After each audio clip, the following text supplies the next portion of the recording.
well, and later on, we hope to. We have a request in for Senator Travis Fitzwater, but we don't know. He hasn't responded yet, but we got a request out for him. Yeah, we chatted at 3 o'clock this morning, which seems crazy, but that's very forward of you, producer Hannah. Yes. I mean, really. I know. I rolled over, and of course, because I'm addicted to my phone, the first thing I do when the alarm goes off in the morning is scroll, and I saw that he was active on X or Twitter, whichever you want to call it, at 3 o'clock this morning. So in my text to him, I said, it feels so wrong texting you at this hour. Yeah.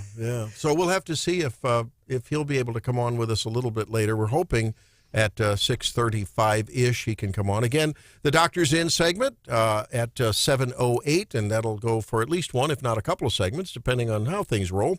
And then to help us go through what's going on in D.C., in New York City with the Trump trial. Yesterday, the cross-examination began of Trump, and of Cohen. And yesterday, you talk about pulling out all of the stops in terms of some support there in the courtroom. Holy cow! Who all was there? Okay, Speaker Johnson was there. Check. I mean, he pulled out the big guns. Speaker Johnson was there. Doug Burgum was there, the North Dakota governor, who was with him at that big New Jersey rally. Byron Donalds, he's down from Florida area, Representative Donalds. Corey Mills. Corey Mills is a representative who had done a lot of, didn't he, John, do some evacuation on a, off the grid sort of paramilitary things, because he's an ex-military guy. I think getting people out of Afghanistan. I think he was heavily involved in that behind the scenes. In getting some of the translators and our helpers, civilians in Afghanistan out of there. Eric Trump and Laura Trump, of course.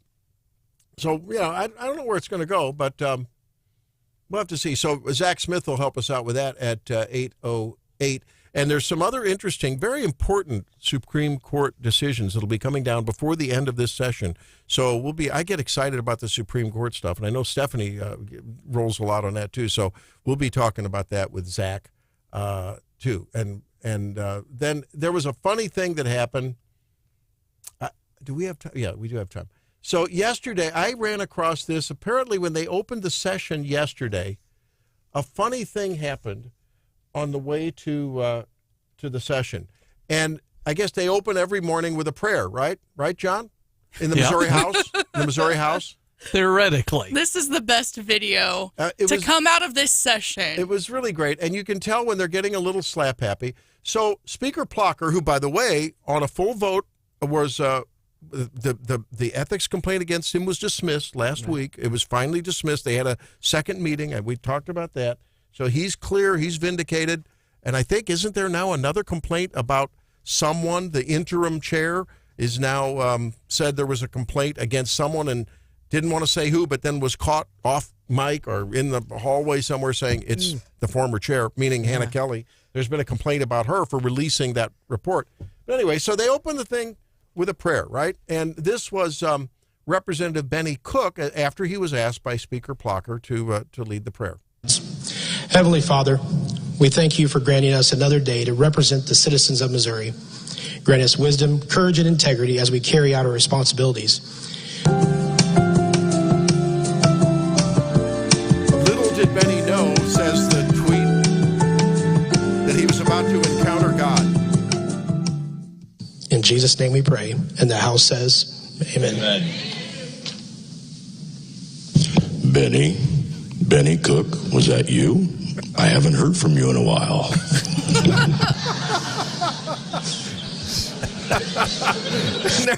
and they're all breaking up. I'd love to see it. Do we know whose voice that was? It was another state representative, one that I'm not familiar with. Is there a state rep named Sean Boucher? Yes. Yeah. Okay. So he's from Kansas City. He's from Kansas. That's him. He came over the mic and said, Benny, I haven't heard from you in a while. and really that... It was like an old Cosby bit or something. It was funny. Exactly. What's also interesting in that the speaker was probably laughing so hard he didn't catch it, but technically God, quote-unquote God, played by Representative Boucher, mentioned Benny Cook by name, and John knows this a lot of people don't realize it. You're not supposed to mention somebody by name on the floor. You're supposed to be the gentleman from Jackson County. Exactly. The gentleman from Texas would, in this case, Texas County. But I don't think the speaker caught it. It's not a big deal. But That's funny. Bottom line, it's good stuff. And we need a little, especially if the tension's high down there. It's need a little, have a little fun. I enjoyed that. Well, and when you're watching the video, you hear a couple seconds of silence as everyone collectively is going, what the hell was that? Before it kind of sinks in and everyone starts cracking up. But it's a wholesome video. I thought They also had fun dumping on KU a little bit yesterday over there, too, talking about the team named after the imaginary blue chickens having to come across the border to play games at GEHA Field at Arrowhead. It was funny. We may tap into the feed from the Senate floor from time to time because the debate is still going on, the filibuster. And how does this get resolved? How does this get resolved? Does it get resolved? Is the session over? Are we all done? Well, I think I've been monitoring every hour. I've been listening, and some of it, I think it's very important we mention because I played the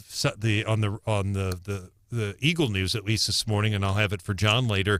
George Jones, he stopped loving her today. We probably have. By the way, what a song! We probably have listeners who have no idea who that is, but I mean, he was a huge name. But the old possum. Exactly. John Rizzo, the senator from Jackson, the gentleman from Independence, he talked about George Jones. He and Lauren Arthur talked about Columbia's Roots and Blues Festival. Bottom line, and there's been a lot of serious discussion about the bill, but folks, once they have the floor, I think as long as they're not cursing or personally attacking, they can talk about whatever they want. And Randy, they have. And they have. And I think whoever we get on be interesting to see, but I just don't see it being resolved because if they do PQ, call the previous question, the Democrats will shut the chamber down and nothing. And there's a very important bill that's going to be heard in the House committee today about child marriage. If you look at some of these progressive, Holly Rader's bill. It's Holly Rader's bill that's going to be heard in the House Judiciary Committee, and so there are very important issues still pending out there. We've got Danny Santulli also still pending. Has that passed in the Senate then? Holly The child marriage bill, yes. What is the child marriage? What is that about? Right now, no marriage license shall be issued in Missouri for people 16 years or issued when one party to the marriage, I'm reading the law, is under 18. Under 18. Under 18, and the other party is over 18. This act repeals the provisions. Her bill essentially means no marriage license shall be issued in Missouri for those under the age of 18. And there's progressives that are saying, Republicans are allowing child marriage. So I've seen some people saying that. Holly Rader has been talking about this, by the way, for years, and it's going to be heard today. She wants to get this passed. So she wants to have marriage under 18? No, she doesn't. No, she wants to repeal there's basically a loophole in the law right now. That if one party is under 18, as long as the other one's over 18? And the other party's over 20. Over 20. Or it's very poorly written. She wants to make it so that... Well, Senator Rader was a child bride. She was. So both parties need to be over 18 if this law passes. That would be correct. No marriage license would be issued. So, but to your point, so I think this is an important bill, and there's a lot of support for it, bipartisan support, what Holly Rader's trying to do. I just think it's going to be difficult to come up with a compromise that would satisfy everybody, but it's just there's no end in sight. And Senator Beck's on the floor right now talking about his frustration and good people being frustrated. Senator Brian Williams are basically taking turns. Well, how could the Democrats shut it down? Couldn't they? I mean, if they end debate, doesn't that mean there's a vote then? You would, well, there's no guarantee, by the way, that they have the votes. You have to have 18 votes to shut off debate. We know the 9 Democrats will vote. So Bill Eigel could say, I call the previous... who calls the previous question? It would be Cindy O'Loughlin. Or Kayla Brown, but probably O'Loughlin. And then that requires a vote. It would take 18 votes to shut the chamber down, and it's so rare. Cindy would be a good one to have on. I don't expect her. It's so rare. But I'm saying, Randy, even if they have the votes to cut off debate, the Democrats, they've done this before. John and I have seen it, or vice versa. If it happens to the Republicans, they can filibuster the journal. Basically, nothing else would get done. They would Nothing else would get done, but that issue could get done. You could, but you run the risk of I mean, it's just. I'll trade your child marriage for IP reform. I mean, if it's a matter of a horse trading, as important as child marriage is, I mean, the IP reform thing is, it should not be this simple to change the constitution of this state. Can we all agree upon that? Well, I mean, the child marriage bill has passed the Senate, so there's no risk of filibuster. It's just it got tweaked a little bit, and it has to go over to the House. So they don't run the risk of I do expect that to pass. It's going to have to be heard in committee and be voted on, but it's just it's a complicated issue. Senators in both parties really are reluctant to cut off debate. And Scott Fawn's referenced this. It's just, in fact, Justin Brown, a senator from Raleigh, if you read the Missouri Independent article, they ask him how big of a priority is this initiative petition, and he essentially said it's not a big priority for him. Well, if Mr. Brown is listening, I'd like to tell Mr. Brown that it is a big priority for a lot of things. Senator, call us, 573-874-9390. I can tell you that there are an awful lot of listeners. There are a lot of Missourians who have seen the shenanigans that have gone on with big outside money.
let's say Alvin Bragg and Letitia James have anything to say about it. Of course, that is the trial of the century, the week, the month. I don't know. It's the Trump trial. Michael Cohen, his second day on the stand yesterday, cross-examined by the defense team for Donald Trump. And interestingly, according to Axios, he tried to get ahead of their discrediting of him by saying that the false invoices he sent to the Trump organization and a lot of the lies he told were all just to protect Trump, and that Trump's concern about this was all about the election, whereas several of the prosecution's witnesses, if you recall, said he was always worried about the effect on his family and Melania if these allegations came to light, whether it was McDougal from Playboy or whether it was Stormy. So I don't know whether Todd Blanche really, the defense attorney for Trump, really got under his skin yet, but there'll be more of that tomorrow when it resumes, so we'll have to see how that goes. But I think the big headline yesterday was that he had just a cast of really high-profile headliners there. Vivek Ramaswamy, Speaker Johnson was there. I mean, there were just tons of people that were there, and so there was a lot going on. And here's a little bit of Vivek. I want to thank my colleagues, Governor Burgum, Congressman Mills, and Congressman Donalds for laying out the political backdrop here. This is a politicized persecution that is nakedly apparent. What I want to do is dive a little bit deeper into what we actually learned today in that courtroom. And he actually did go into quite a narrative. Boy, he is one articulate dude, and he can lay it out there. So one of the weirdest stories that came out I saw yesterday was the husband of Stormy Daniels says if Trump's acquitted, they're going to move out of the U.S. I hadn't heard that. I'll be darned. Oh, my goodness. Well, Stormy Daniels has a husband? I guess. I'd like to do a psychological analysis on that guy. I mean, wouldn't you? Oh, my goodness. And then Biden is in polling denial. He doesn't believe he's behind. Well, this is dementia, right? I mean, that sound was me slapping my forehead in a face palm. And then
And now joining us, one of the most resilient people in Missouri at this point, and that is none other than Senator Travis Fitzwater, having survived, how many hours now, Senator Fitzwater, of Democratic debate and filibuster?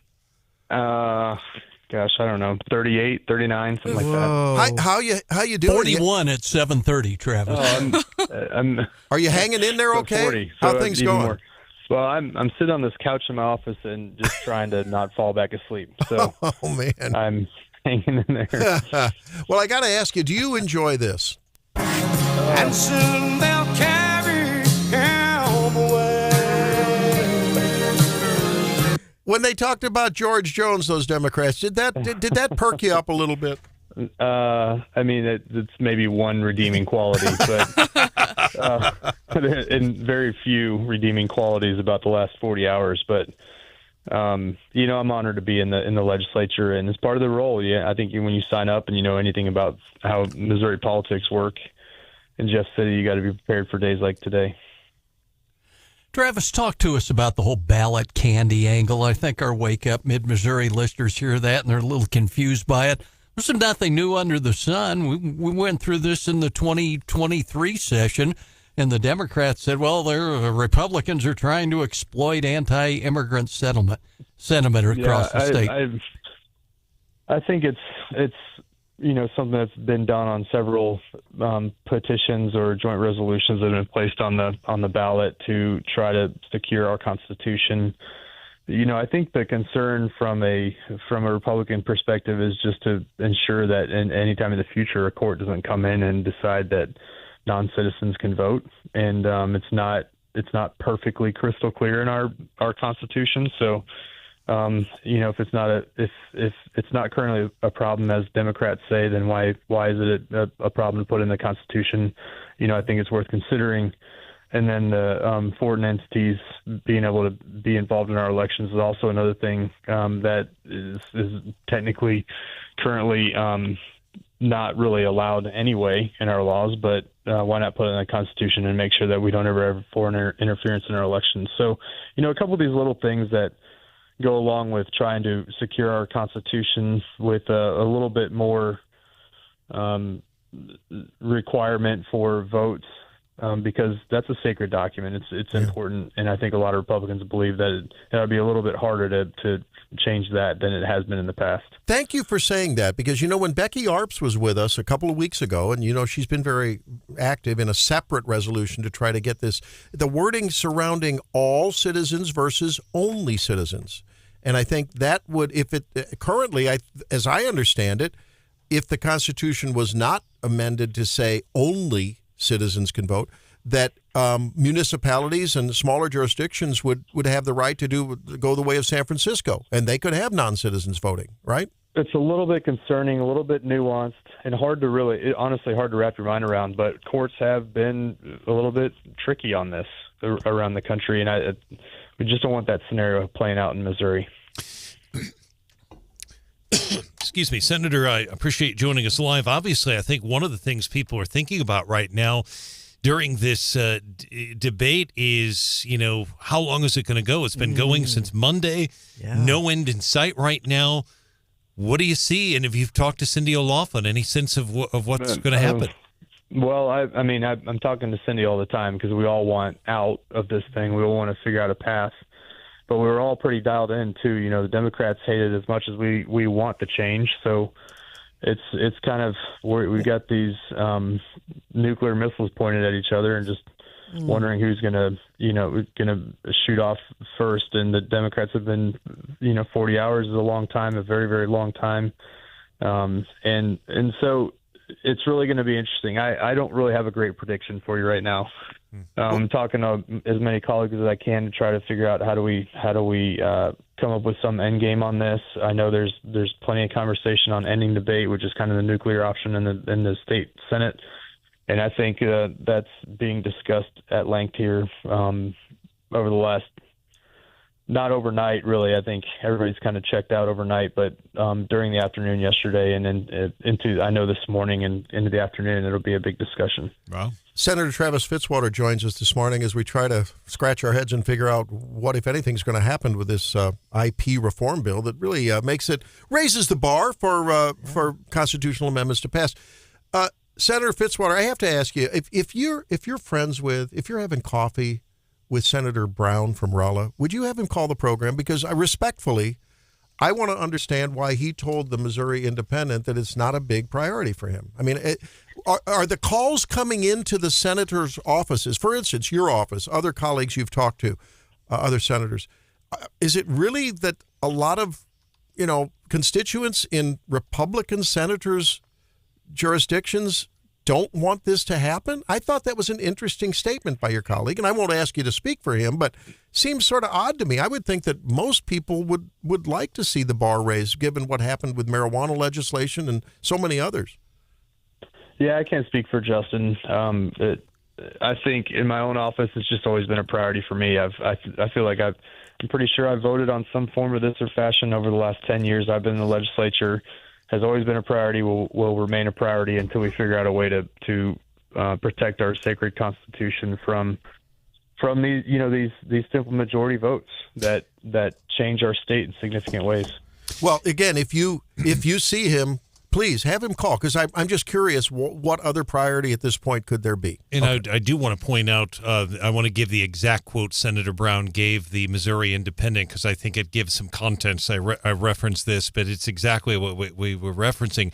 And this is what Rudy Keller writes. It's one sentence, quote, "Asked Tuesday if he feels any personal urgency to pass the bill, State Senator Justin Brown, a Rolla Republican, said, quote, I don't." Yeah. End of quote. That troubles me. He has a huge Republican district, but yeah, if he's out there listening, please call. We'd love to have him. That's what this program is about. Sure. It's about healthy, open, and respectful discussion. Okay.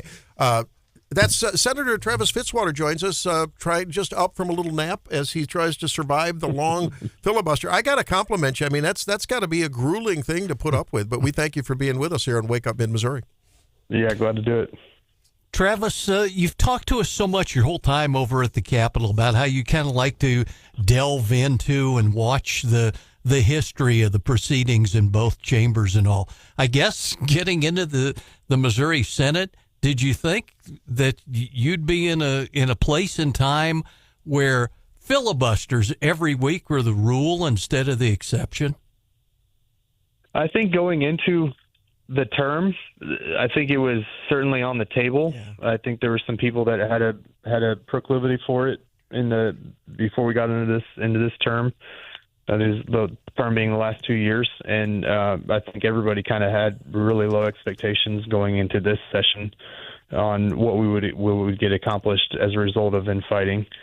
But the amount of time that we've done it is interesting. But I think if you took other sessions, I think if you looked at other years past, there's probably as much filibustering. It was just spread out more.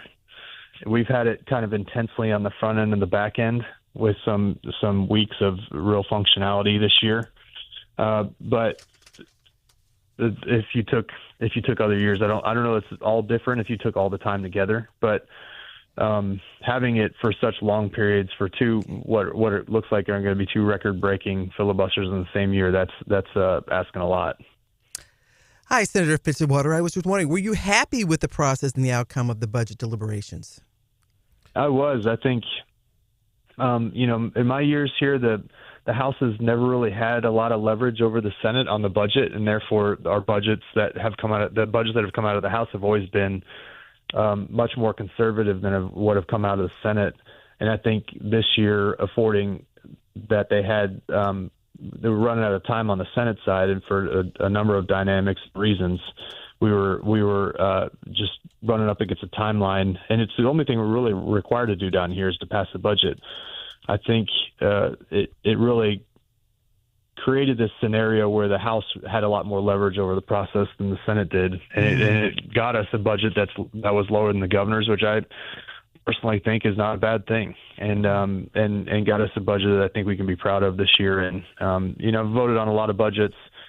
They're pretty high these days because of investment in infrastructure and some other areas, and so I think having a dialed back budget that looks a little smaller than the year prior in years where inflation is through the roof and spending is through the roof from governments, I think is a pretty impressive feat.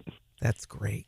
Yeah, there has been some criticism of the fact that at least in one report, that there was some grumbling about the fact that the actual budget, when it came down to the final meat grinding and putting the sausage in the casing, was done between Lincoln Huff and Representative Cody Smith. What say you about that? Was that acceptable to you? Yeah, I think what happens in conference committees anyway is that identical scenario. Conference committees don't really talk a lot. Conference committee is Senate and House kind of figuring out what the middle ground is. What happens in the conference committees is the budget chair on the House and Senate. They get in a room, they decide their staff and they kind of go through line by line and say, okay, what's acceptable, what's not, what are you keeping, what are we keeping? And they just go into conference committees and conferees sign off on those reports that are agreed to by the chairs of both of them. It just, the one difference is you get a couple more eyes on the final product before you get it out on the floor. But I don't think it's a whole lot different than how the process works in a regular year anyway. All right. I have to ask you something. I've listened to a few episodes of your podcast, The Leadership Room.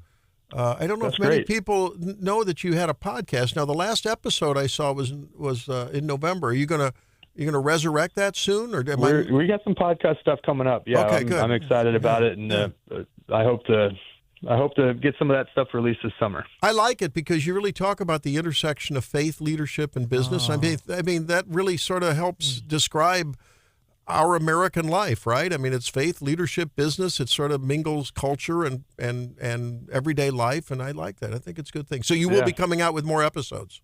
Well, in some form, there's a partnership I'm working on a podcast. I'm really excited about that hopefully will be produced and ready to go here at the back end of the summer. So, okay. Well, and so when will you be with Joe Rogan? That's a long one. I don't know if I can hang with that guy's intellect. That's an aspirational goal. Okay, gotcha. And Senator, I can't let you go without apologizing for the 3 a.m. text message. It was so funny. Of course, you're texting me after I'm sending out some snarky tweets from the dais of the Senate because I had to sit on the, we have these calendars of when you have to actually be in the chamber to make sure Democrats can't adjourn us. And so I was out there in the middle of the night for a couple hours running the dais while listening to this debate and tweeting out my opinions. And it was kind of funny to get your text. Yeah, I was like, oh, he tweeted 5 minutes ago. Let me text him. Okay. Well, I walked in, and the first thing Hannah says is, I texted Travis at 3:30 in the morning. I'm like, oh, that's going to get us in trouble. And then I understood the context, and I thought, okay, do we get a pass on that? We're okay? Yeah, you get a pass. Oh, thank you. Hey, thanks for being with us. Good luck. Hope you can catch up on some sleep, no matter how this rolls out. Thank you.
on the radio last week. She's going to Washington, D.C. conference. Oh, is she doing Yeah. D.C.? Yeah, that's what I thought She she is. said. I heard her say that. You know, we should have a decontamination room when people come back from D.C.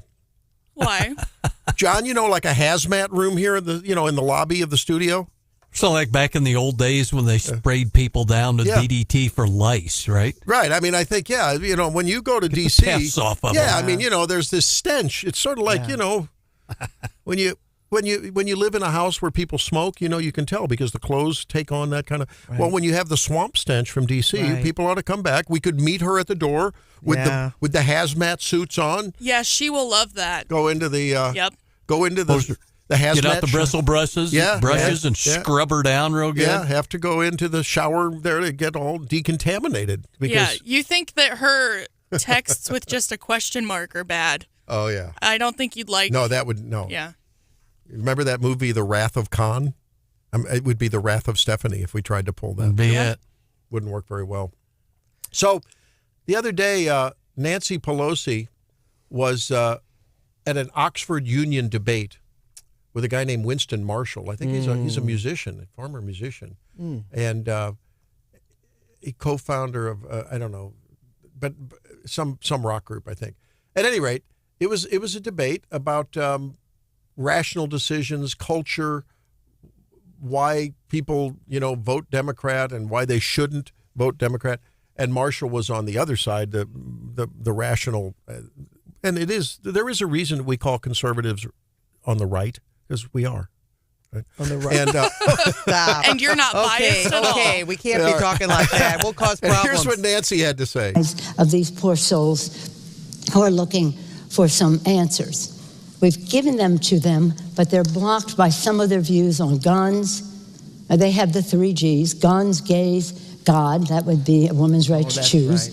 Right. And the cultural issues cloud some of their reception of an argument that really is in their interest. So basically, say it, you knuckle dragging conservatives.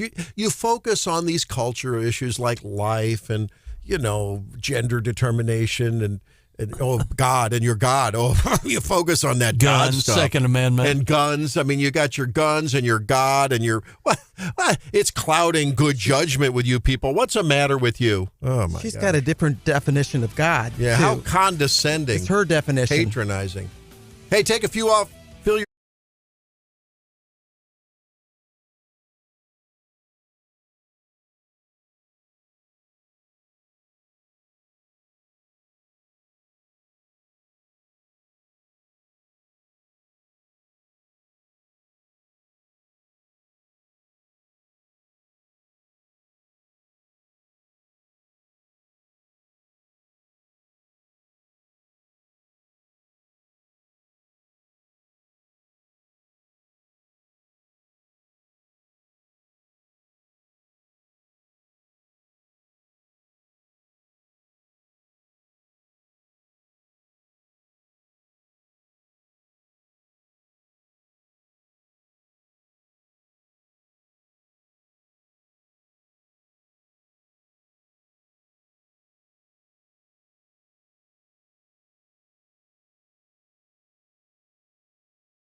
about. Maybe something you've heard from a doc, read on TV. Maybe Dr. Siegel on Fox News has said something.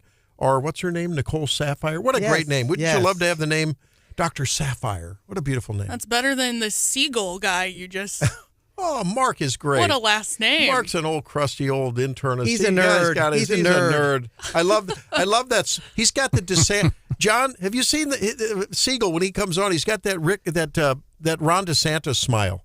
Welcome into the program, and he sort of gets that Mad Magazine Alfred E. Newman smile. Yeah, exactly. Hilarious. He's sort of got that kind of lopsided smile going but on. he's a bright guy.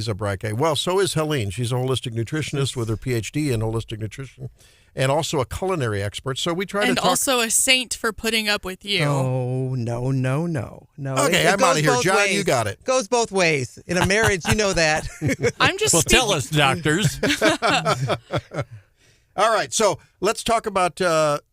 Genes. Let's talk about genes. Gene. I have a question about genes for later, but I'll save it for later. Fine. There's a Let's question talk about the genes. other kind of genes, but go ahead. So one of the first things we do in our practice, Body of Health, is we ask the person's history, and we say, is there history of heart disease? We spend a lot of time about family history, diabetes. And, So you're as far as your own health, your health is stacked against you a little bit because of your genes, okay? So if your parents have diabetes, obese, whatever, it's not for sure that that's going to be the way it is with you, but there's like a 21% higher increase of, I hate to say it, early death for people that are, whoa. Okay, Good so morning, hold on. Wait. Missouri. But that's just, okay. Everyone just turned off their radio there. But whoa.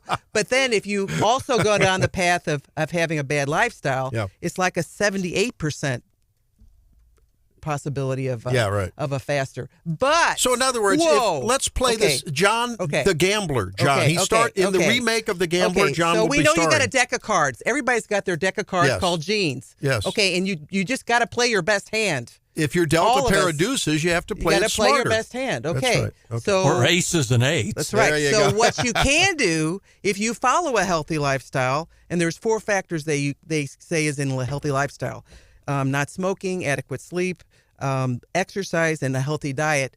You turn that around, those percentages, and you actually can increase your lifespan a good 6 years. You turn those percentages around 6 years. 6 years Just 6 because years. you've got a bad hand of cards. I have a bad hand of cards, too. My dad has totally flat feet, and guess what? I do, too. If I would have been smarter about it, I wouldn't have run all those years and had both feet reconstructed. Okay, so that's a silly example, but then what about the people that just lifestyle things like exercise, diet? So it's a possibility to turn things around. I can hear people asking the question, are you telling me I need to A, be a triathlete? No. B, get a private chef like Oprah? No. C, no. Okay. No. So what is healthy lifestyle? What kind of healthy lifestyle implementation is required? Okay. Walking. Just simple things as far as exercise. Walking. Getting at least 6 hours of sleep. You should be pushing for 7 to 9. Hannah, are you listening? 7 or 8. But I mean, it's hard. I know, Hannah, because of your job. But that's if I was to say one thing, top of the list for you, sleep. Yeah. That would be so you can't if you're not on a healthy style regimen now, pick the one is the top one. And like I say, in your case, it would be sleep. Other people, it might be exercise. They haven't exercised. And a lot of people, they have to work in a job where they have to sit all day. Well, you should be getting up every 5 minutes. And then as far as eating healthy, that could be something really simple too. Just start. Go ahead. Go ahead. No, just start introducing simple meals. Fairlife, Hannah introduced me to chocolate Fairlife protein drink in the morning with an orange. It's got 30 grams of protein in it. That's a really simple breakfast if you can't. And a cheese stick. Okay. How does my cheese stick? And orange. Okay, that's a really simple breakfast, this is a but it gets you golden going. orb of goodness called a little halo. It really gets you going. I'm going to tell on you for just a second, Randy. Okay. Sometimes the things that you are sent to work with for breakfast, you don't really care for too much. It's okay. And I know. You may or may not complain a little bit about what the missus sends you for breakfast. It's okay. I've seen him. You can't eat fire hot cheese balls all day. No.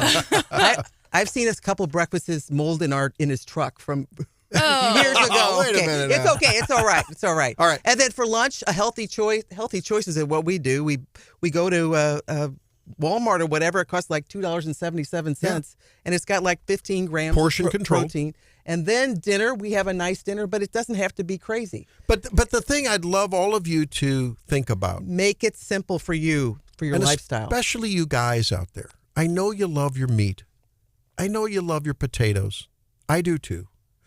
But try to gradually, incrementally reduce the presence of those items on your plate and increase the presence of green Right. stuff. Right. Okay. The And I other, don't mean green noodles. and there's so many different ways to fix things. Okay, one is broccoli. I hadn't done this before. But I put olive oil and broccoli, and I charred it. It has to have some crispness to it. And then I did a mixture of shallots, olive oil, and lemon, and made that sauce over it after it was broiled. It was great. With a little bit of Sounds Parmesan. good. It was great. really good. You have to experiment to what you like. All right, though. let's That's good take for a call. everyone. You want to? Yeah, sure. Take a call. Jeff, you're on the Doctor's Inn. Go ahead. Your question. Yes, I was adopted back in 1965. My birth records are sealed and can never be opened. And I was wondering what your opinion was, because I was hit with a blood disorder later in life. Oh, boy. And I was wondering what your opinion was on having the medical background of adopted children be opened up Yeah. to them in their That's tough. future life. Yeah, I tell you, I guess I wish we had a legal opinion here, but I think in the interest of the person who is adopted and doesn't know about their health, it really creates a blind spot Yes. for clinicians, right?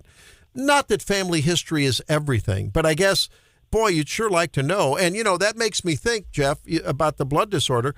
There is a new test out. We've been offering this, and several folks have taken advantage of it, called Gallery. There are others. But Gallery is a test where it screens for 40-some-odd cancers, and it will detect an early signal, sometimes under the detection limits of our current imaging and other testing available. But it gives you a little signal, is like, hey, there may be something brewing here. Right. And I'm talking about the bad, evil things that they're always diagnosed too late, esophagus, pancreas, things like that. It doesn't do too good on brain cancer, but blood cancers and others, it's a fascinating new technology. And it's really simple. It's like they give you a little kit. Yep. And we send it home with you. Yeah, you go to the lab, get it drawn, and that's it. Very interesting test. That's just a thought for you. We'll probably be featuring a little discussion on that up the road. But, hey, I think what I would advise you is, since you don't know that, and for others who don't know their history, we assume sort of a more aggressive stance on surveillance and screening because we don't know. So we might as well, instead of getting that colonoscopy at 50, make sure you get it according to the current recommendations of 45. Right. So that's the best advice we have there. But good luck to you, and thanks for bringing that up. Appreciate it. Well, thank you. All righty, my pleasure. Let's talk to Ben. Ben, you're up on Wake Up Mid-Missouri. The Doctor's In. Go. Hey, doctors. Just curious what your take is on extreme keto or carnivore style of eating. I know that it's a very popular thing right now. Carbohydrates, obviously, especially complex and artificial carbohydrates, are very bad for us. Right. And even in some of the vegetables, oxalates can cause a lot of inflammatory responses. As far as people with, MS and other diseases such as that, they can, go into like an extreme lion diet, even beef, salt, and water. Right. Yep. What do you think? Well, go ahead, Helene. Okay, you can so comment. Thanks, Ben. I'm Appreciate just really a big fan. I've done the keto diet. I've done the the fasting, paleo, the carnivore. paleo, carnivore. I've done any kind of diet you could imagine, and there's good to all of them. But my huge thing about all of them is sustainability, and even the intermittent fasting. Some people do intermittent fasting; they can do it the rest of their lives, and that's great too. But it's got to be something that's sustainable for you, and that you enjoy eating, and you enjoy something you can stick with. In fact, I've got a study in front of me right now, and this is about cognitive health, and it was actually comparing a starch-free or reduced starch diet, vegetarian, high-protein, low-fiber diet, which sounds kind of keto-ish, compared to a balanced diet. And guess what? This was like 182,000 participants, and they basically had better mental functioning and cognitive functioning with a balanced diet, because I think our bodies were meant for the carbohydrates, fats, proteins, in balanced amounts. And it's a good idea to, if you can't start any other way, and I've done this before, I'll just do a very low sugar, high protein, and then morph into adding back carbohydrates. But you got to think toward the long term. That's what I'm about. I have a sort of nutrition question. And Randy, I'm gonna need you to pipe down while she answers this because okay. I know how you feel about this. Okay. Dr. Ashley Immel with Compass Chiropractic has also told me how she feels about this, and I don't like either of their answers, so I'm just gonna keep trying. Right? Okay. I struggle with drinking enough water. Okay. And so one of the things that I like to do to make it more enticing is to add the little flavor sticks, the powdered, and some folks think that once you have to mix it, it's not water anymore. And I know it's got artificial sweeteners, but my opinion is I'd rather have you put the artificial sweetener in there and drink the water. Thank you. I think if you're not going to do it, just like anything else, if you're really not into vegetables, then just get heavier on the really good fruits for you. You know what I mean? I'm an overgrown toddler. No. Come on. Give yourself. Our son was not a vegetable fan, and his wife he's just turning 37. He's slowly getting introduced to vegetables and things he likes. And in his case, you might be he's got this super taster thing. He doesn't like certain tastes. So he's getting to where super taster. Yeah, so right now we all know that Sean does not like chunky tomato sauce. He likes it, so maybe that's you. Maybe you have a super taster thing. You got to figure it out. Maybe you like crunchy more than creamy, or there's something texture-wise you don't like. Yeah. So you got to play with that, and you can go to the healthy route once you figure that out. Interesting. All right, Randy, you can talk again. May I address Ben's oxalate question? Go ahead. Okay, so Ben asked about oxalates. The most common form of kidney stone is a calcium oxalate stone. So for folks that have, kidney stone problems, and that there is a genetic component to that, might be good to sort of watch some of the foods that are high in oxalates, and you can get online and look at diets that are higher or lower in oxalates. Also, for women that there's a terrible condition. Yeah, I know it's a little bit. It's a morning show term, but I don't think the kids will. There's a condition called vulvodynia, and it's a tremendous genital pain that women have.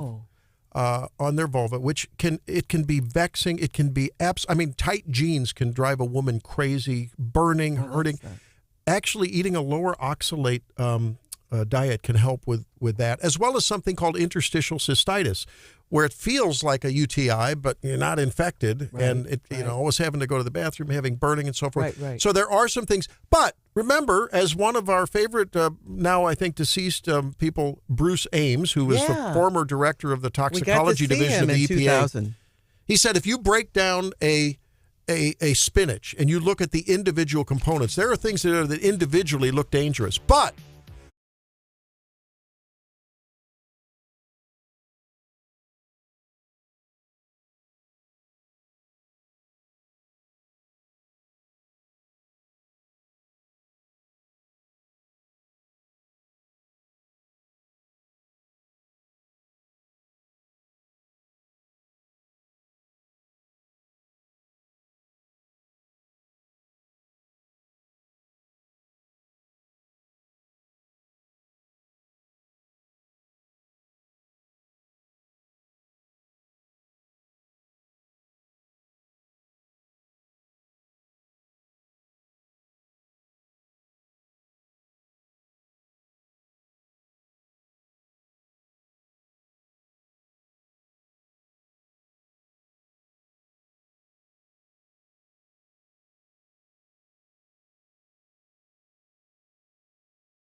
I guess I didn't. Someone thought it would be a brilliant idea. Oh, boy. They're calling it an art installation. I don't know if I would consider it that. You're not going to post this video on the Wake Up Mid-Missouri. So.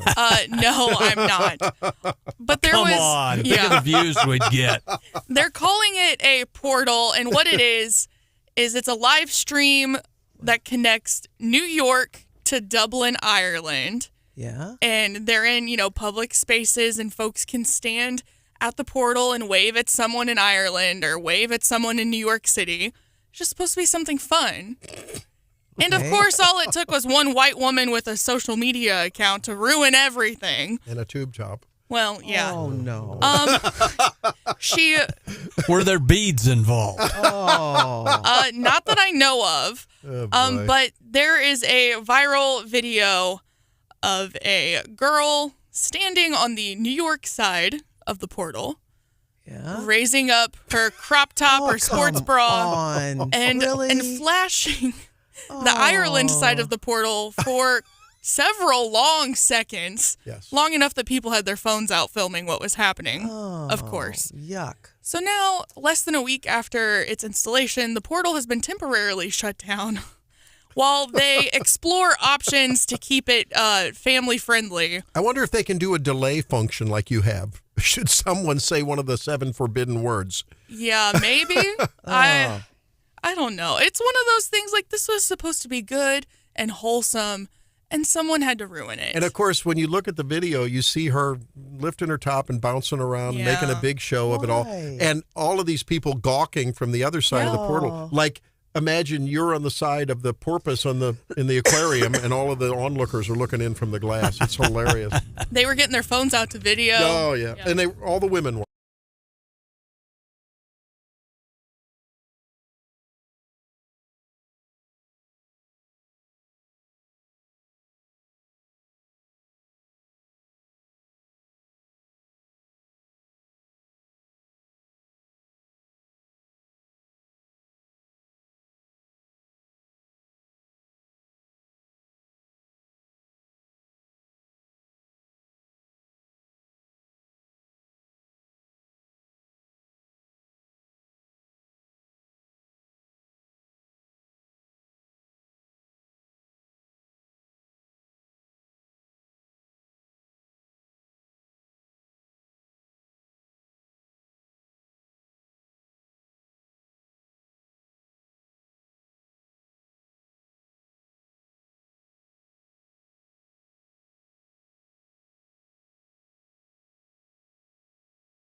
cultural thoughts too. Yeah. And I know that you are a fan of mama bears defending their cubs. Don't ever. I didn't know I had that side of me till that came up. As well as defending propriety, right? Yes. I mean, yeah. Is it fair to say you are a little conservative? Yeah. Wait. Well, you'll get a kick out of this, ladies and gentlemen, because, and it's funny how in this web of all things good and right, which defines the conservative movement, that's why they call it right, it's funny how the left won't think that, but I'll put something on our show prep sheet. We use a project platform, and we can, everyone can post things on there. And John, when we talked about the at least 2 stories this morning, you had them on your thing that wasn't on the platform, but it was on your mind. You knew about it, right? Hannah, you know about things that I'm looking at, and vice versa. Not always, but those Venn diagrams, to use Kamala's terms, over. Okay, so I was just tickled by this woman who, apparently it's a gender neutral fitting room in a Nordstrom's. Put a guy in a headlock and held him there till the police could get there because he was photographing, he was videoing her. What? Okay. And so I come in this morning, and as I'm looking through my text as we're getting ready for the show, my producer on the St. Louis Saturday morning show, he says, "Hey, this is my girlfriend's aunt. She's gone viral." And guess what? I click on it. Small on her world. Instagram. It's the same thing. One. Oh, my God. So this is my producer Jerome's aunt's, a girlfriend's aunt. Listen to a little bit of this. Put it. Why do you want me to put them? Just stop, man. Just stop. Relax. Okay, you're not going anywhere. If you relax, it's going to be a lot easier for you. Okay, listen. We're going to keep holding on to you, okay? But if you keep resisting, it's going to get tighter. In training. It's going to get harder. Okay? So it's great. You see this guy's shorts, like gym shorts, and upper 2 inches of his butt crack there. And then you see her bent over, holding his head, and she's still in her bare feet, in her jeans, like she's maybe already tried something on and realized as she's putting her clothes back on, that's what I'm. The guy and now at this point, there's a couple guys in there that are helping her, and she's like, the more you resist, the tougher this is going to be. I mean, I thought, you go, girl. Good for you. I love it. Wasn't that great? She'll probably get sued. The woman bravely held the man for 20 minutes until the police arrived and arrested him. That's a long response time. Wow, no kidding. I thought, now I'm wondering if there's any police officers listening. Maybe Matt Nichols is listening. Does she run any risk of being accused by some rogue Soros-funded prosecutor of being, remember that guy up in the bodega up in New York City? Yes. He's assaulted. He stabs the guy, yes. and then he was in jail and was accused of a second-degree murder or something. Justice didn't work. Yeah, I don't think any of our mid-Missouri prosecutors. I know Locke Thompson wouldn't do that, right?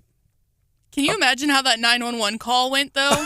Like, I'm sure she probably wasn't the one who placed the call, but I like to imagine her being the one to call, chatting with the dispatcher. They're going, is the perpetrator still there? Well, yeah, I'm sitting on his head.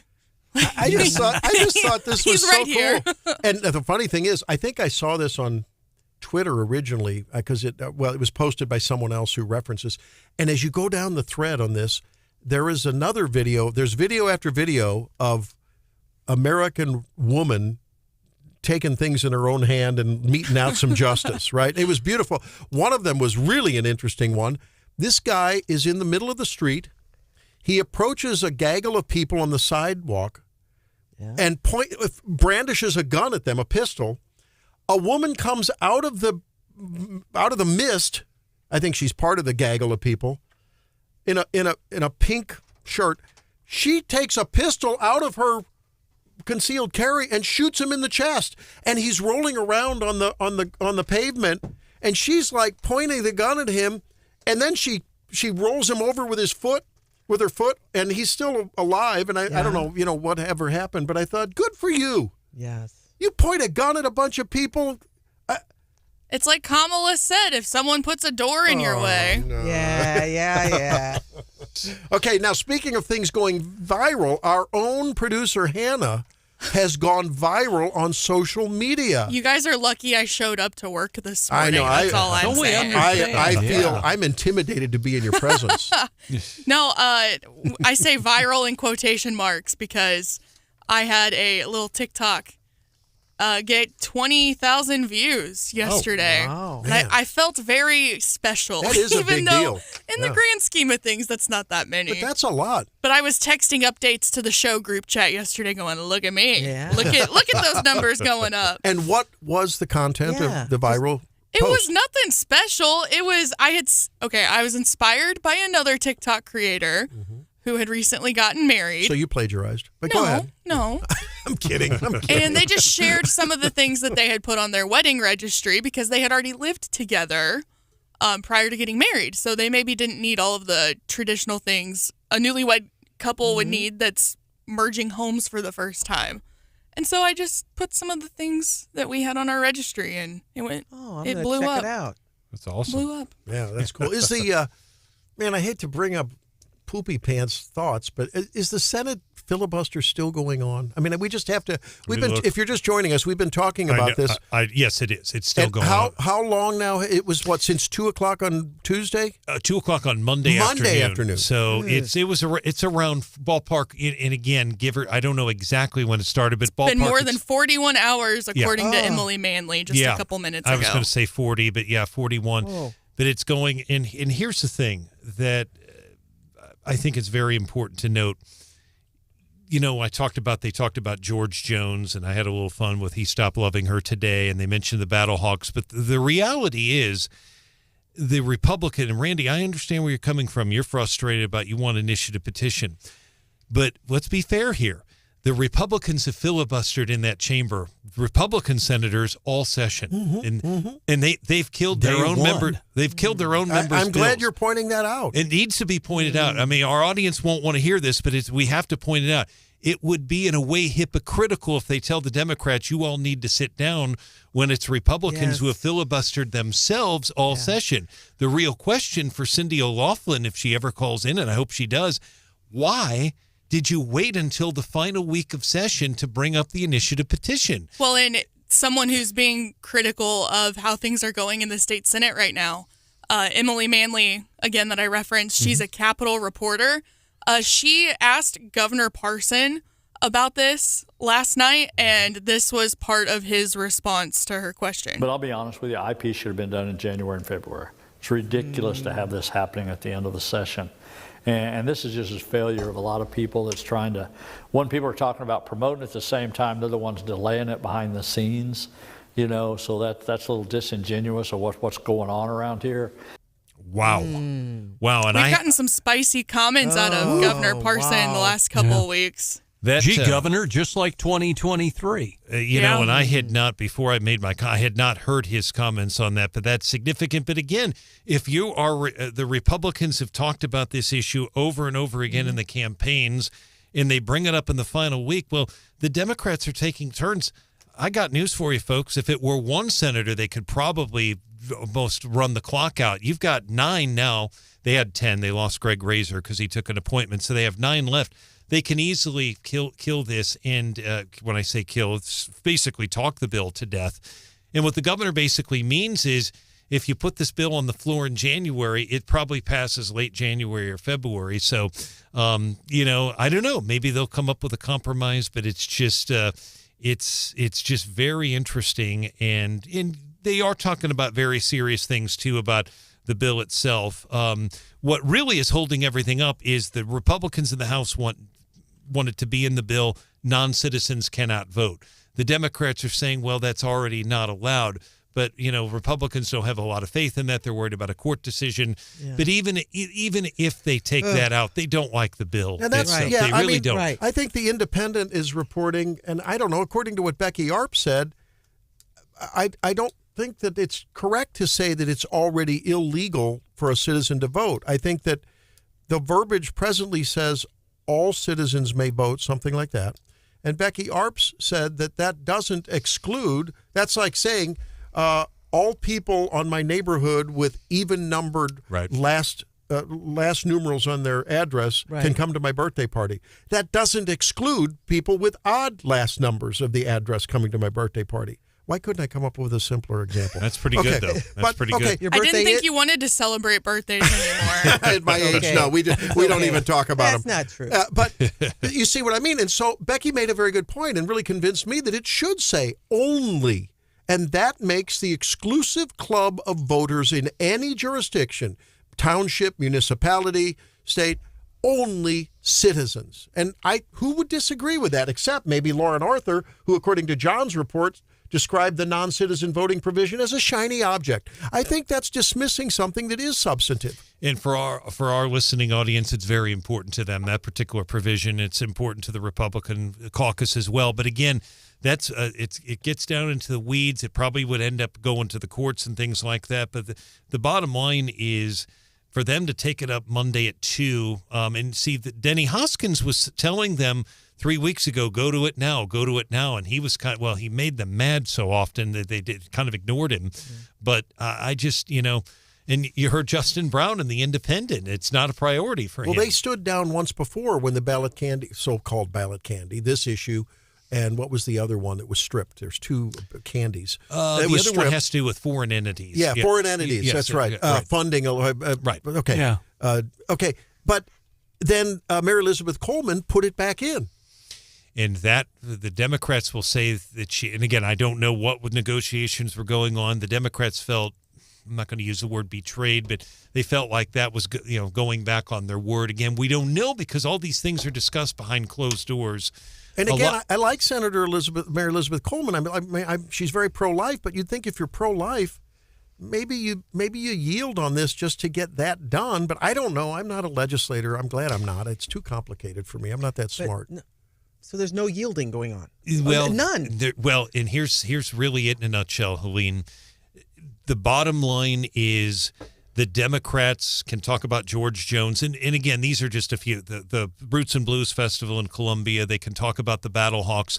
Really, a lot of what they're talking about is very serious stuff.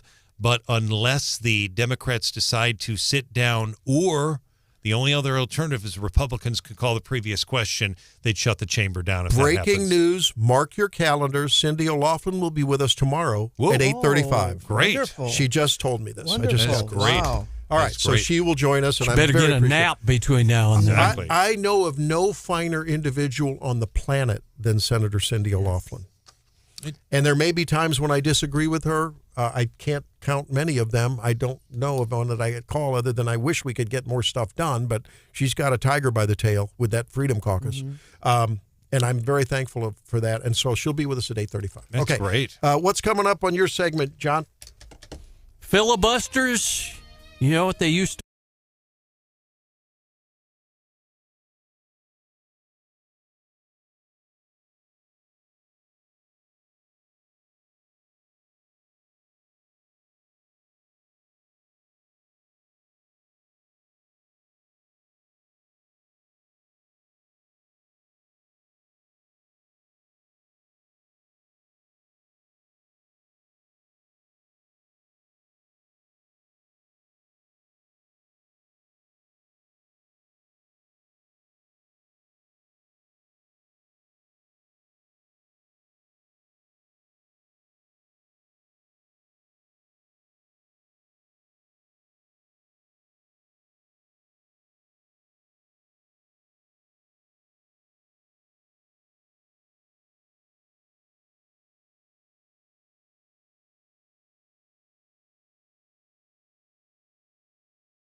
September 22nd, 1789, Pennsylvania Senator William McClay wrote in his diary that the design of the Virginians was to talk away the time so we could not get the bill passed. Comes from the Dutch word for freebooter, the Spanish filibusteros, to describe the pirates who then raided the Caribbean islands. How about 1917? Frustration mounting, and at the urging of President Wilson, senators adopted Rule Number 22, which allowed them to limit debate with a 2/3 majority vote. Fast forward to the 1930s when the infamous Senator Huey P. Long used a filibuster against bills he thought favored the rich over the poor.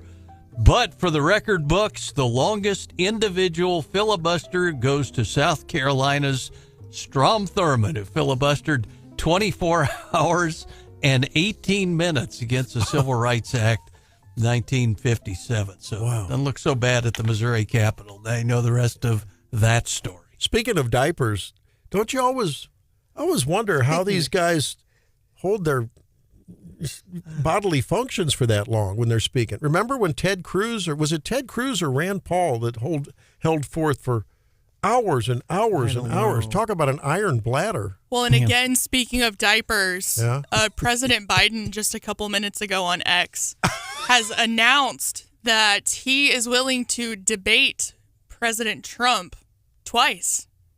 Really? Like, he is down for 2 debates. He's saying that, he beat Trump in debates in 2020. Did I see flash? I'm not sure. Did it flash across the screen that he said, name the time? Pretty much. Well, if that's the case. He said, make my day, pal. Okay, so, oh boy, well, that's going to be a bloodbath. I bet, oh my gosh. Okay, I have a theory. It might not be. Because he'll try, this is so, so he'll be in a different, he says he won't do it right with Trump. He'll be in his own place, and it'll be an AI Biden. You won't know. I know it. And it'd be remote Biden. Perfect answers, and he'll beat Trump. That's what's going to happen. We'll be able to see right through that, though, if he's perfectly polished. So I don't. Here's the thing.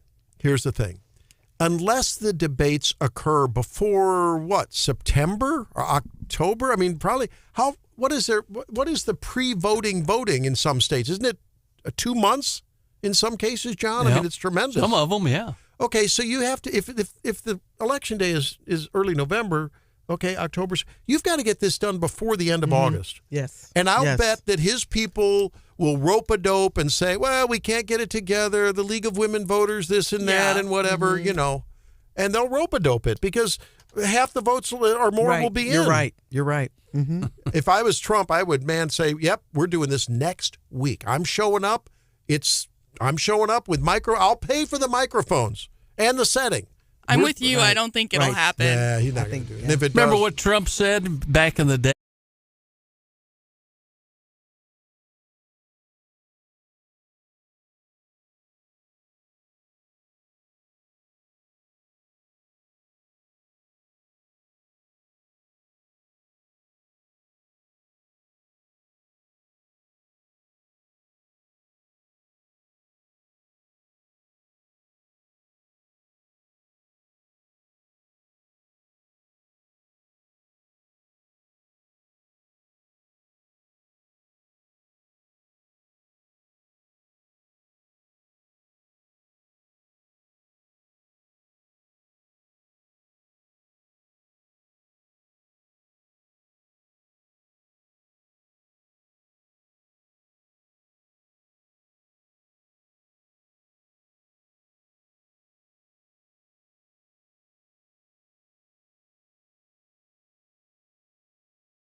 we have some breaking stuff we've been talking about. If you haven't heard, Joe Biden has dared Trump, that's the way he's trying to frame it, to debates.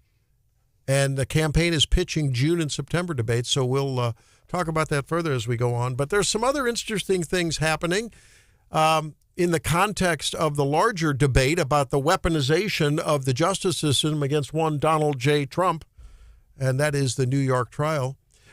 Brought by a prosecutor that our guest Zack Smith writes about. In which chapter is it, Zack, in your book, Rogue Prosecutors? The one Alvin Bragg. And how's that trial going? Thanks for joining us, Zack.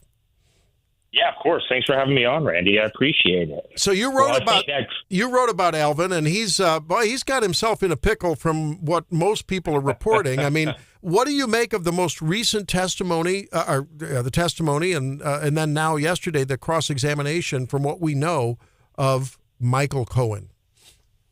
Yeah, this trial in New York, Randy, we've talked about it before. It's been a clown show in many ways from the outset. And I think as the testimony develops, it's becoming even more of a clown show for Alvin Bragg. You know, keep in mind, these were misdemeanor bookkeeping charges that he's trying to bootstrap into a felony offense. He's saying that Donald Trump had Michael Cohen pay Stormy Daniels and these other women on his behalf to further his presidential campaigns, and that somehow transformed these payments into federal campaign finance violations, which the federal government itself has declined to prosecute.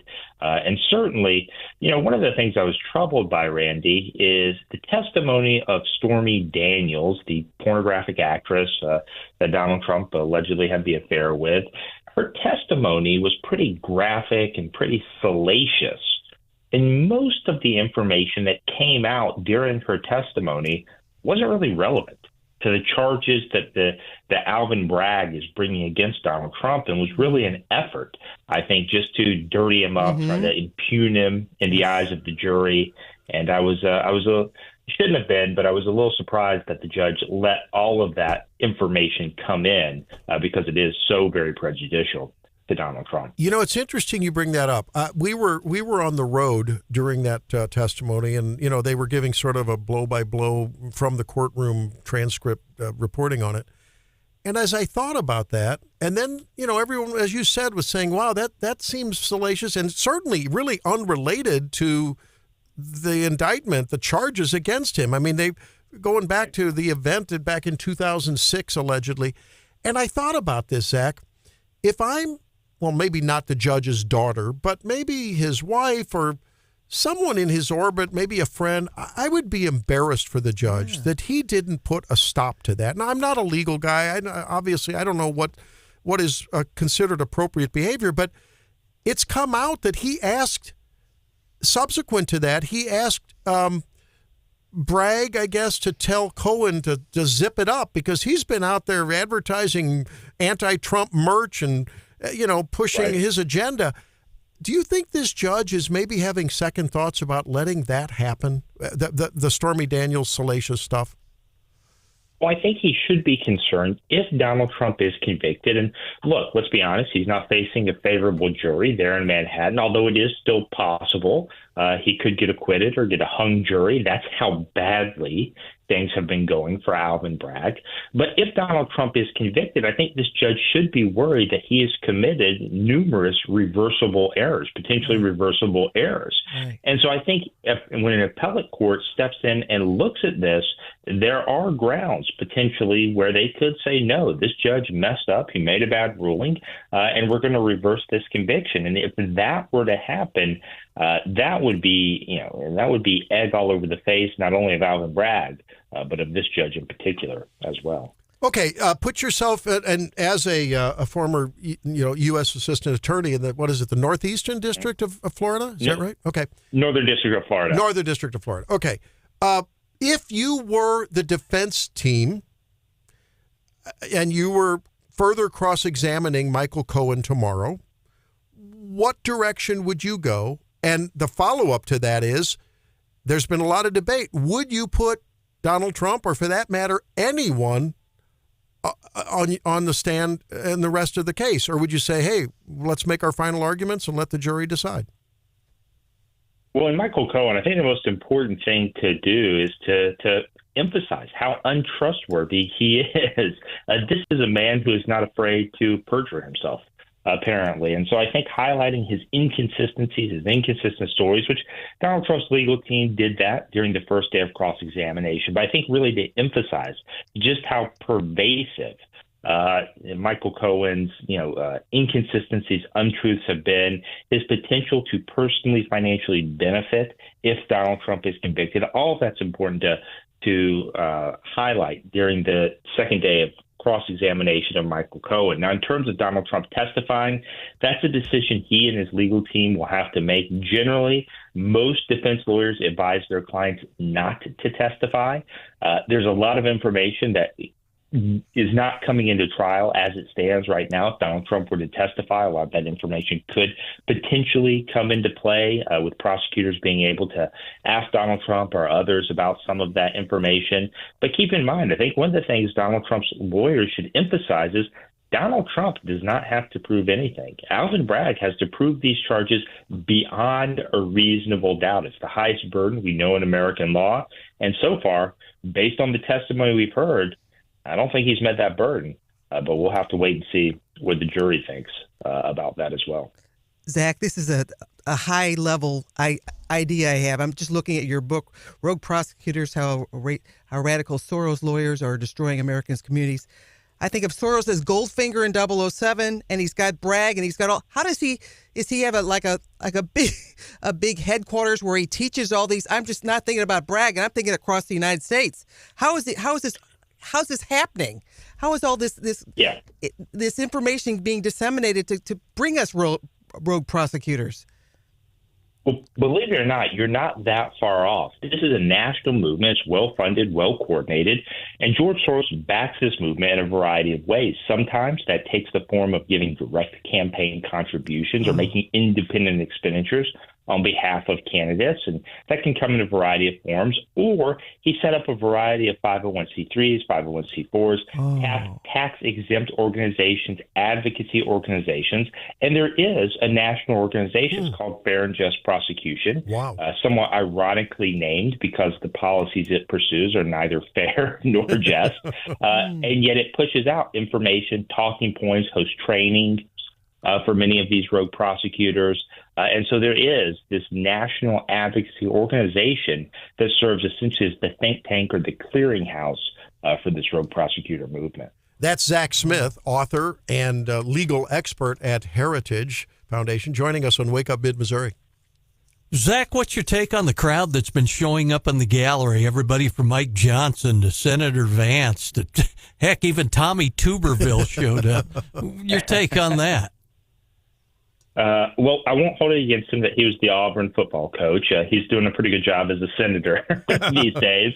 But look, I think it shows people are concerned about this trial, this double standard of justice that is being applied against Donald Trump. And look, you can dislike Donald Trump, you can dislike his policies, and still be very concerned about this entire process, this use of lawfare that is being used against Donald Trump. And, one of the things that should not be done, prosecutors shouldn't use the law in novel ways to pursue political opponents, and yet that's exactly what Alvin Bragg and Jack Smith and Fani Willis are doing in these cases against Donald Trump. And so I think people are concerned about this double standard of justice, this use of lawfare to target Donald Trump and his associates and those who work in the administration or on his campaign as well. And I think you're seeing that reflected with the wide array of individuals who are showing up to court there in Manhattan every day. All right. Now, Zach, nerd alert for everyone out there. Zach, I telegraphed to you a Supreme Court decision that came out actually a few weeks ago that caught my attention. I thought, I don't think we've talked about this, but I think it may have application to more people than might realize. And this is the story of a husband and wife who wanted to put a modular home on a lot that they had purchased in California. And their name is Sheets. And the county wanted to charge them, wait for it, $25,000 in, what did they call it? Impact fees. Fees are $23,420. They paid it under protest. And they said, wait a minute, you shouldn't, what is the impact of my little house on, the lane here to justify this? And by golly, the Supreme Court said they were right. I was so excited. Tell us about it and what it means for people listening. Yeah, so this is unfortunately common practice, particularly in states out west like California, where local county or city governments, or even sometimes the state government, will require individuals who want to build something on their own property to pay these exorbitant, impact study fees to study how traffic flow, water, irrigation, all of these things can be affected. And these fees, as you mentioned, Randy, can sometimes be very hefty. In this case, it was $23,000 and some change. In some cases, they can be much, much higher depending on the size of the building or the property, even sometimes into, the six, even on occasion, the seven figures. So these can be absolutely exorbitant fees. The issue that the Sheets were raising, they said this is a taking. Under the Fifth Amendment, the government can't take property without just compensation. And historically, an open question has been, typically when you think about a taking, you think about the government kind of coming in, physically taking your property, redeveloping something on the site, and then using it for public use, maybe bulldozing your house to make a highway or a park or something like that. Like eminent domain. But it's correct. Yeah, okay, correct. That's exactly right. Okay. But essentially what the Sheets were saying, they said this is the equivalent of that because we can't effectively use our property if we have to pay these fees every time we have to do this. And there's a question in the case law whether this, quote, legislative taking that the Sheets experienced, because this was done pursuant to an ordinance and statute that allowed this to take place, whether that would qualify. And the Supreme Court said that it would. And so, this could potentially have impacts for homeowners and land developers around the country as they face these kinds of fees going forward. Wow. They may now have a new avenue for redress, being able to raise this taking clause issue that the Supreme Court ruled on in the Sheets versus County of El Dorado case. Well, and I bring this up because my friend Jeff and his son Ori Hemi at Hemi Construction, and they develop properties and they build on properties, and there's other builders and developers in the area that, I'm thinking we live in a very blue area here. Very well, the city of Columbia is hugely blue, and the county of Boone is turning purple and may turn blue sooner than we hope, or that we fear. But I wouldn't put it past a blue jurisdiction to try to slip something through on developers and individual homeowners. So I thought it was interesting. Hey, in the last minute we have, I know there's 3 other cases that were mentioned in this article I saw that really are sort of in the regulatory realm and the scope of agencies and so forth. Can you briefly give us a preview of the things we'll be talking about between now and when those decisions come out at the end of June, before the end of June? Yeah, there's 2, Loper Bright and the Relentless case, that talk about whether courts have to defer to agencies when they interpret certain statutes or rules or regulations. This could be a big, big development if the court overturns something known as Chevron deference, saying courts have to defer to these unelected, unaccountable bureaucrats' interpretation of what the law means. It seems absurd when you say that, and yet that's how courts operate today. So those are 2 big cases to watch. There's also one involving the CFPB and whether its structure is constitutional. There's also an interesting one involving the Securities and Exchange Commission, determining the power of its in-house judges, what actions can be taken in enforcement.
yesterday, the markets were up a tad, and today, because on the heels of some interesting new inflation reporting this morning, the CPI report shows inflation easing in April. Consumer prices still rising 3.4% from a year ago, but I think a little bit less than many had feared based on the rise in the wholesale price increase that we reported earlier this week. So that's good news, and the markets are responding. Dow futures are up about 0.33%, 135 points. S&P futures up a little more, 0.5%.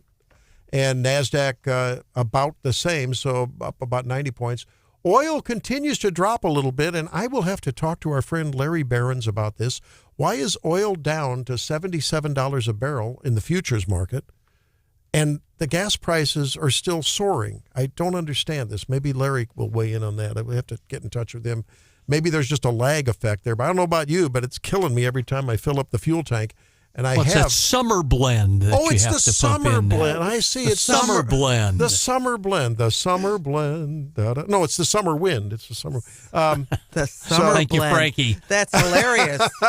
That's like a drink you can take, a summer That's blend. right. Now it's a gas blend. So yeah, the CPI is down. But we forget that even though Joe Biden continues to claim that the inflation was at 9% when he took over, and now it's down to 3.4%. No, Joe. The inflation rate was 1.4% the day you took over, and you bumped it up to 9+%. And so that is like compounded interest. That baked in your cake, your burger, your taco, your steak, your purse, your clothes, your jeans. And now when you add 3.4, 3.5, whatever it is on top of that, it is compounding all the time. So, Joe, you can run, but you can't hide.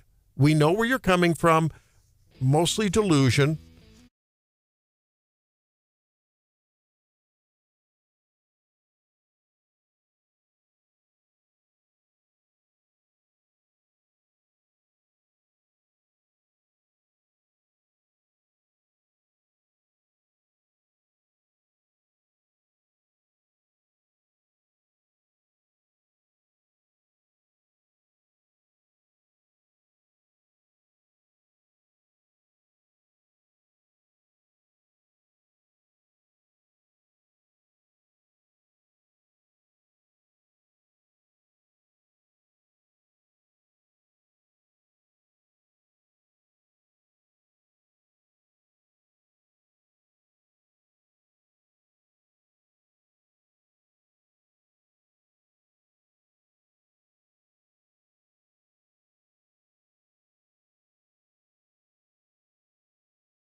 Hannah says, let's go. So let's do it.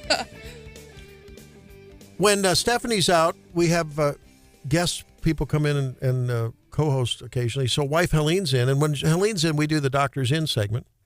We've had several requests to do that. Maybe we should do that more often. Just, come in for a segment. That'd be great. Yeah, once in a while do that. Because people are concerned about their health, as they should be. And sometimes it's frustrating because there's lifestyle is such a component of health, and that's what we talk about a lot, both in the practice and here during these segments.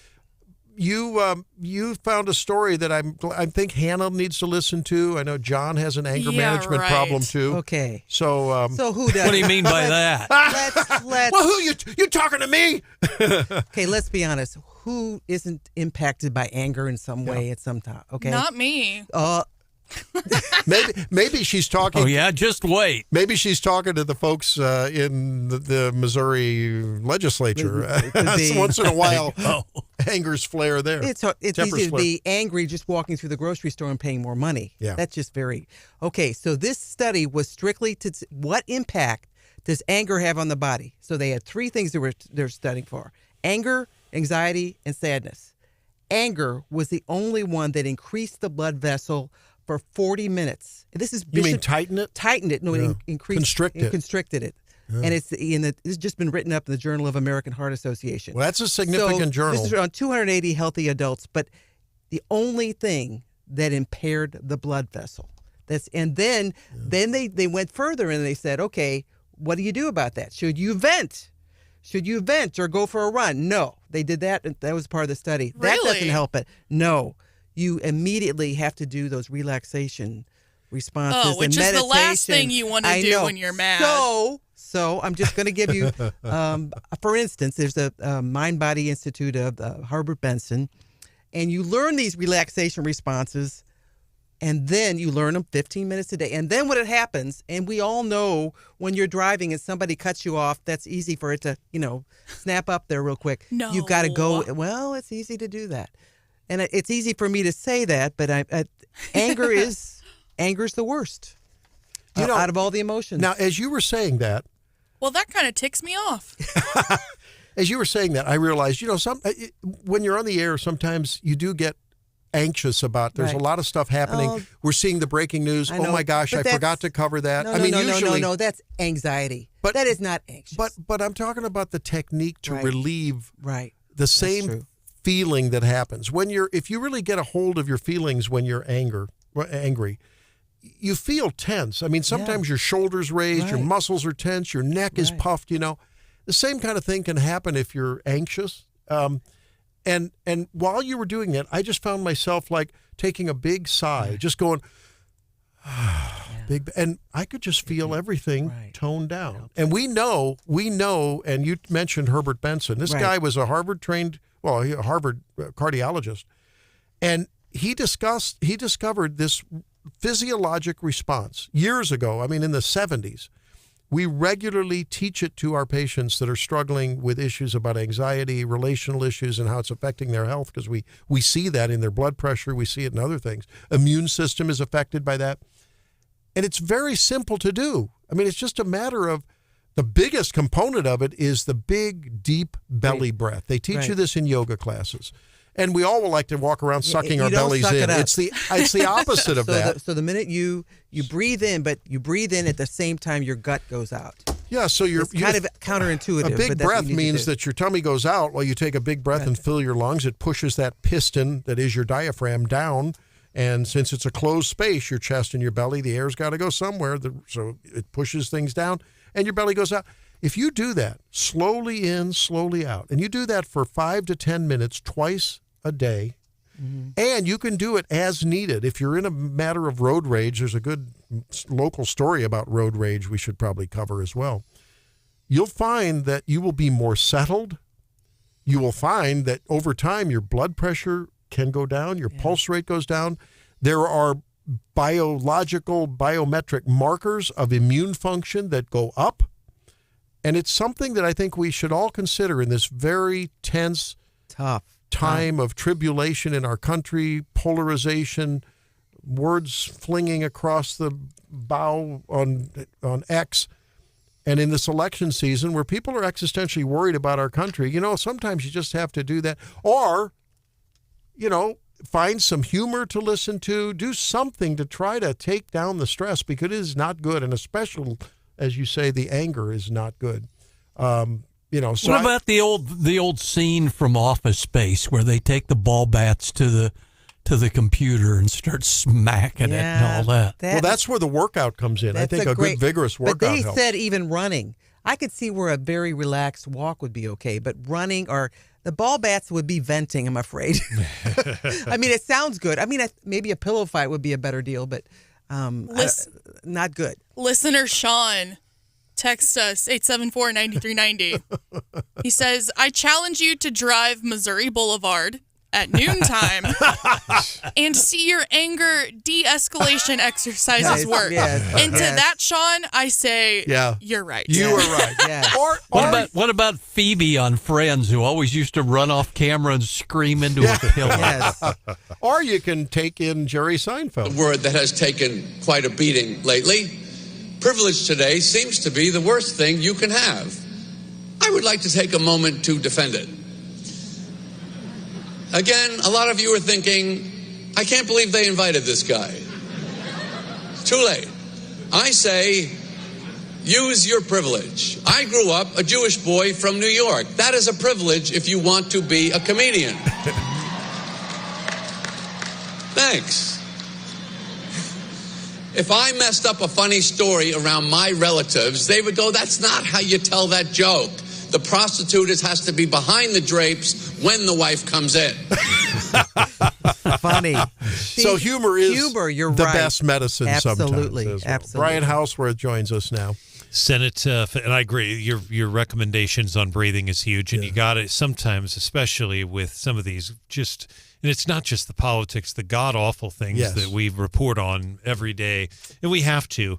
It's important also to mention, Red Lobster, things like that. You've got to have a mix, and I really try to do that. Declaring bankruptcy, closing stores. I mean, Red Lobster's collapsing. Well, the report in the Kansas City Business Journal basically confirmed what Mayor Fitzwater told us when I asked him about it on One Wake Up about a month ago, and he did not think the Red Lobster, this fire damage in Jeff City, will reopen, and the report essentially confirmed that. Just like me, I ran into the experience. I called that restaurant over and over. The newspaper said their calls went unanswered. You can't get a hold of anybody.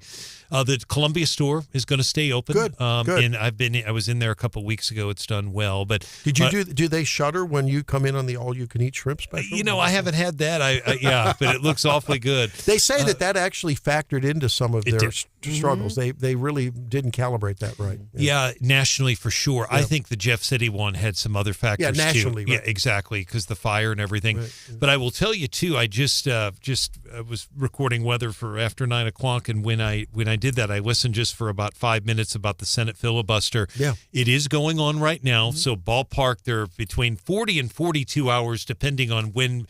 Emily Manley saying about 41, in that range, because I'm not exactly sure when they started. But they're talking right now. It's Senator John Rizzo, the Senate Democratic leader from Independence, Senator Carla May, and she is on the floor right now talking about stress, just what you guys are just talking about. She's going to leave after session and drive to Mississippi. She is, and she says it takes about 7 hours to get there. Her phone doesn't work because it's apparently very remote. So, and he's talking about just the stress level in general and how schedules change. Point is, they're not talking specifically right now, at least, about the bill itself, but there is no end in sight. I tend to think when we have Senator O'Loughlin on tomorrow, they'll still be filibustering. So should we send Carla May, Senator May, the link to Wake Up Mid-Missouri archive so she could listen to it all the way down to Mississippi? I'm sure she'd want to. She's running for Senate. She does listen. She does listen. Does Actually, she? Well, I'd love to get her on. We should. She was the governor, and her get along, even though from different parties, they respect each other. She is, running for the U.S. Senate. I think she's probably going to win the Democratic nomination. I think she will be on the ballot to face Josh Hawley. Wow. Well, she'll be an underdog, but I'll tell you, she's not. I think she's a very tough candidate on the. I think she's going to be tough for Josh Hawley to win. He'll win, I think, statewide, but I think she'll do well in the two main cities, and she's a formidable candidate. I've talked to her many times. Very, very impressive person. But yeah, I do think that to your point, I just, the governor, the bite that Emily Manley had, that Hannah, the producer, just played, I thought from the governor was telling. Really, that's the first time I've heard him frustrated this session about why it took so long. That you want was to play very, that again? That was powerful. Huge. That was really an interesting bite where Parson came out and really took off the gloves. I mean, he's very frustrated about that. He really is. I mean, and the point is that, he didn't say it, but I mean, he's talking about, let's be quite frank, he's talking about Cindy O'Loughlin. Here's that soundbite. IP should have been done in January and February. It's ridiculous to have this happening at the end of the session. And this is just a failure of a lot of people that's trying to, people are talking about promoting it at the same time, they're the ones delaying it behind the scenes, so that's a little disingenuous of what's going on around here. So, but IP is a real deal, and I believe it should be passed, Is she talking about Cindy O'Loughlin or Caleb Rowden or Bill Eigel or all of them? I want to clarify. At the beginning of the bite, he's talking about Cindy O'Loughlin, about why it took so long. Right. He then transitions to people that are talking for it but don't want it. I don't know who he's referring to there. I want to make that clear. I don't know. He's obviously not talking about O'Loughlin on that, but I don't know. Many insiders tell me that it's just they don't really want this to pass so that they can wave the flag that Freedom Caucus people, I think this is a veiled reference to Bill Eigel. It could be. I'm just speculating, saying that, you got to have an issue. Sort of like the Democrats nationally are accusing the Republicans when they're not passing that bogus border bill that normalizes, 5,000 immigrants a day until the president would have to invoke some kind of, real border control. That's bogus. But the Democrats are saying, well, those Republicans need that as a campaign issue. That's why they're not voting for it, right? Yeah, I'm so sick and tired of this. Why can't politicians, if that's the truth, just say it? But I don't think it is the truth. I think they truly don't believe that we should normalize 5,000 illegals. And I don't think we should, I think Bill Eigel makes a good point. IP reform is important. I don't think that they don't want it to pass. I don't know what's... And when we have the governor on the next time, I'm going to have to ask him, who is he referring to at the second part? He was clearly not referring to O'Loughlin on the second part of that about people advocating it but don't want it. But I want to give just a real quick stat, team, here. I think this tells it. Keep in mind the Republicans have supermajorities. 24-10 in the Senate, now 24-9 that Greg Razor's gone, but 24-9. 111 to 51 in the House. If they wanted to pass anything, they could do it if they were united. Yeah. There were 1,700 bills first read in the House. Truly agreed. The governor on his desk right now has 22 bills. He signed 6. So 28 bills have passed in the General Assembly. Probably 12 to 13 of those are budget bills. That is, now, some of those bills are large, but that is not, with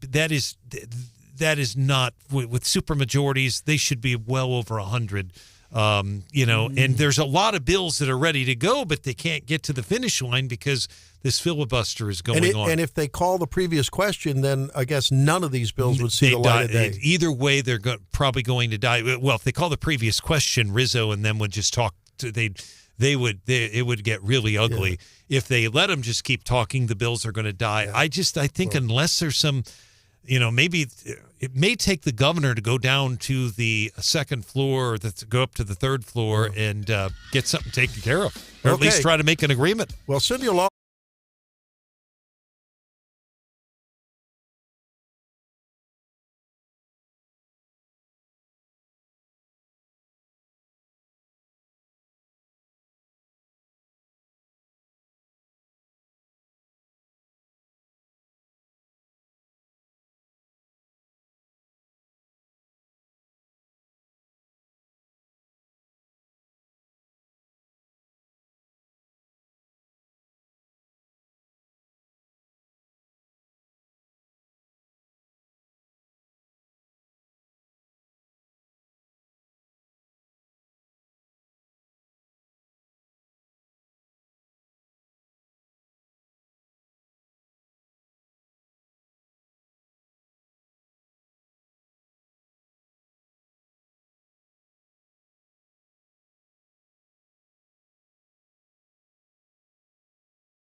I mean, some bickering is bound to not happen. bickering, not hearing.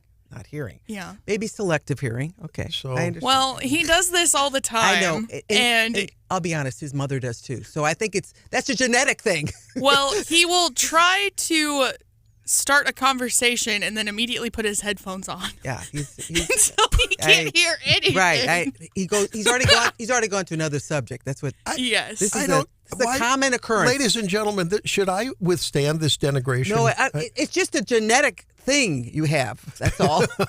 Yeah. It's because it's the Y chromosome. I start the conversation, the distracted, and then you're on to another subject. Well, and you guys don't know that I did this yet, but I took a fun little behind-the-scenes video. Oh, did you? Can't see anything, but you can hear of you guys prepping for a segment. Oh, good. I sent it to one of your daughters, and we've had a good laugh By about the way, it. I think both of them are going to come in on Friday. Sweet. Because I'm watching the girls. Sammy announced she was pregnant, and remember the last time she had some young conservatism. I wasn't here last time. I missed it all. That was interesting. And then her sister, Shannon, is in from North Carolina, and so she's got the girls with her. So I think we'll have some fun on Feel Good Friday. She's due in August with a third They'll come in and hang out with us. So Joe Biden, in case you're just joining us, Joe Biden has challenged. Do you have that sound? Joe Biden on Twitter, all of a sudden, his disdain for Donald Trump shows through, and he is like muscling up and challenging Donald Trump to debates off the presidential commission schedule. They will not participate in that, his campaign said, but he's challenging debates for Donald Trump. Here it is. Donald Trump lost 2 debates to me in 2020. And since then, he hadn't shown up for debate. Now he's acting like he wants to debate me again. Well, make my day, pal. I'll even do it twice. So let's pick the dates, Donald. I hear you're free on Wednesdays. Wow. And June and September is when they're proposing this. So that'd be great. All right. Hey, I have not paid tribute to a St. Louis native, David Sanborn. So I'm going to say at the very end that if you had the perfect antidote to anger is David Sanborn.